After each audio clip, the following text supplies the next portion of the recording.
Hello students, कैसे हो आप सभी लोग and welcome back to this amazing channel of everybody भैया। और आज के इस वीडियो में आप लोगों को मैं बताने वाला हूँ कि आप क्लास 10th आईसीएसई बायोलॉजी में 95 प्लस कैसे ला सकते हो। मैंने मैथ्स के लिए भी कैसे वीडियो बना रखी है, आप जाके बाद में देख लेना। वीडियो शुरू करने से पहले एक छोटी सी रिक्वेस्ट थी, मेरे चैनल को सब्सक्राइब कर देना और अपने दोस्तों लोग के साथ भी शेयर कर। तो चलते हैं टिप नंबर 1 पे। Tip number 1 which is the most important tip, आपको अपने दिमाग में रखना ही रखना है कि बायोलॉजी में आपको रटना नहीं है।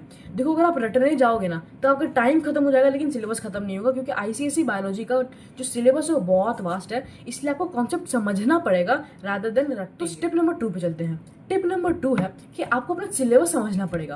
देखो, आईसीएसई बायोलॉजी का सिलेबस 4 हिस्सों में डिवाइडेड है। सबसे पहला आता है सेल एंड जेनेटिक्स, जिसमें ह्यूमन एवोल्यूशन भी इन्वॉल्व है। उसके बाद आता है प्लांट फिजियोलॉजी, उसके बाद आता है ह्यूमन फिजियोलॉजी, उसके बाद आता है पॉपुलेशन एंड पोल्यूशन। इसमें से मोस्ट इंपॉर्टेंट है ह्यूमन एनाटॉमी। ह्यूमन एनाटॉमी में चैप्टर्स कम है, 6 चैप्टर्स है बस, लेकिन इसमें ही सबसे ज्यादा वेटेज आता है। अगर आप बस ह्यूमन एनाटॉमी की वेटेज देखो तो बाकी सारे चैप्टर्स से कंबाइंड ज्यादा होगा। इसलिए अगर आप ह्यूमन एनाटॉमी को मास्टर कर लेते हो तो 50 से 60% सिलेबस आपका ऑलरेडी कंप्लीट हो चुका है। उसके बाद चलते हैं कि बायोलॉजी है क्या।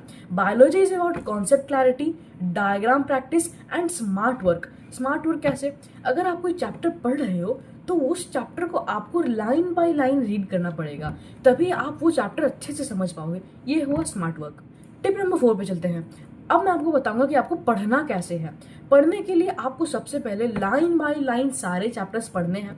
अगर कोई डायग्राम आता है तो आप डायग्राम ड्रॉ कर देना अपने कॉपी में। अगर कोई प्रोसेस है, जैसे कि फॉर एग्जांपल फोटोसिंथेसिस का प्रोसेस है, तो उसके लिए अगर आपको फ्लो चार्ट बनाना है तो आप फ्लो चार्ट भी उसके बना देना। अगर कोई प्रोसेस है, जैसे कि मान लेते हैं सर्कुलेशन ऑफ फ्लूइड, तो आपको वो प्रोसेस समझ में नहीं आ पा रहा है, अगर आप उसे विजुअलाइज नहीं कर पा रहे हो तो उसके लिए आप एनिमेटेड वीडियोस देख लो। एनिमेटेड वीडियोस देखने से आप उसे विजुअलाइज भी कर पाओगे, इससे आपकी अंडरस्टैंडिंग अच्छी होगी। Number 5, diagrams. अब डायग्राम्स आपको कैसे प्रैक्टिस करने हैं। अगर आपकी मेमोरी अच्छी है तब आप बस 2 बार उसे प्रैक्टिस करो। जब आप पहली बार चैप्टर पढ़ रहे हो तब एक बार प्रैक्टिस करो, एंड दूसरी बार एग्जाम के ठीक एक दिन पहले आप उसे प्रैक्टिस करना। ट्रस्ट मी, मैं भी ऐसे ही प्रैक्टिस करता था एंड आज तक एक भी डायग्राम मेरे से छूटा नहीं गया है।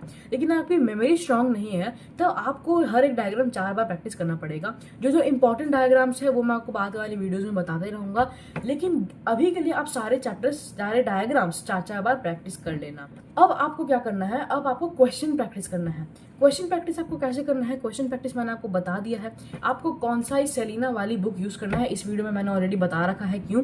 इसमें जो क्वेश्चंस रहते हैं वो टू द पॉइंट होते हैं, सारे टॉपिक से क्वेश्चन आपसे पूछे जाएंगे। तो अगर आपको रिवाइज भी करना है, आपको क्वेश्चन प्रैक्टिस करना है, तो आप इस जगह से क्वेश्चन प्रैक्टिस कर सकते हो। अब आते हैं पीवाईक्यूज पे। पीवाईक्यूज मैंने बोला है इस वीडियो में कि सारे वीडियोस, सारे सब्जेक्ट्स के आपके पीवाईक्यूज 2022-23 तक कर लो। लेकिन बायोलॉजी और कंप्यूटर्स कुछ ऐसे सब्जेक्ट होते हैं जिसमें पीवाईक्यूज बार बार रिपीट होते रहते हैं, इसलिए बायोलॉजी के आप जितने ज्यादा पीवाईक्यू सॉल्व करो उतना आपके लिए अच्छा रहेगा।